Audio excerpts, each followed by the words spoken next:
হ্যাঁ, আমাকে নিজে স্যার ফোন দিন।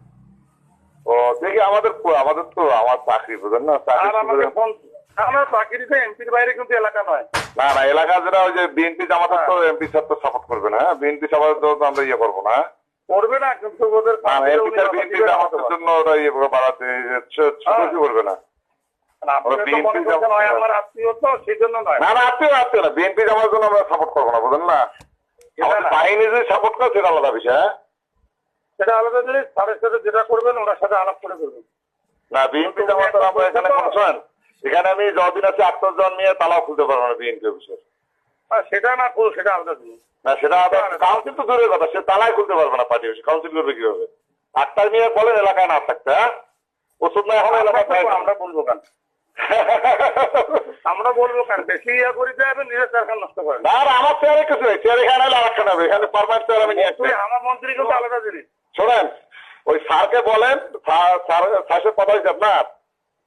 স্যারকে আমি বলবো আপনার ঘরে গিয়ে? হ্যাঁ, আমি আমার সাথে ফোন ধরে নাই স্যারের। তাহলে স্যার কেন ফোন ধরে নাই? তাহলে সেটাই বোঝেন। তাইলে ফোন ধরে নাই, তার মানে আমার সাথে স্যারের ভালো সম্পর্ক না, বুঝলেন না? স্যার দৃষ্টিতে কিন্তু সমস্যা হইবে, জানেন না। না না, স্যারের চলেন, ওনার রেফারেন্স পাইলে না 2 মিনিট লাগবে না। না না, বিএনপি জামাতের প্রোগ্রাম না করে দেন, সেটা আলাদা বিষয়। হ্যাঁ, পুলিশ বাহিনী স্যার আমরা বলছে সেটা আমি আপনাকে জানাইছি, আপনার সেইটার বিশ্বাস নাই তো আপনাকে কে বিশ্বাস করবে? কোনটা?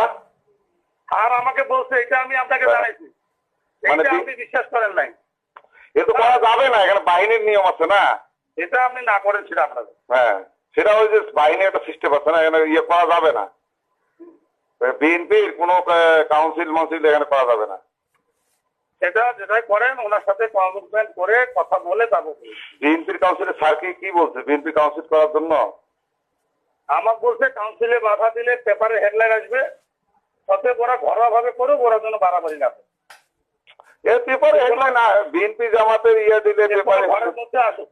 হ্যাঁ হ্যাঁ, 8টা মেয়ে এলাকায় থাকবে না, বুঝেন না আপনি? আর হলো, আরে 8টা মেয়ে এলাকায় থাকি দিবেন না, খালেদা যে থাকি দিবেন না সেটা পরে, কিন্তু এই এলাকার যিনি এমপি, হ্যাঁ, সার্কি বিএনপির না, সার্কি বিএনপির কাউন্সিল করতে দিতে বলে, সেটা আপনি জিজ্ঞেস করে নেন। স্যারের কথা বলতে আপনি তো আর বিশ্বাস করেন না, স্যারের কথা বলতে দিতে, ঠিক আছে। সেটা আমি আর আপনাকে দ্বিতীয়বার বলবো না। না না, 8টার মেয়ের এখানে কাউন্সিল বিএনপি কাউন্সিল করতে হবে না, এখানে ওগুলো দিয়ে এখানে দাও চলে না, ঠিক আছে।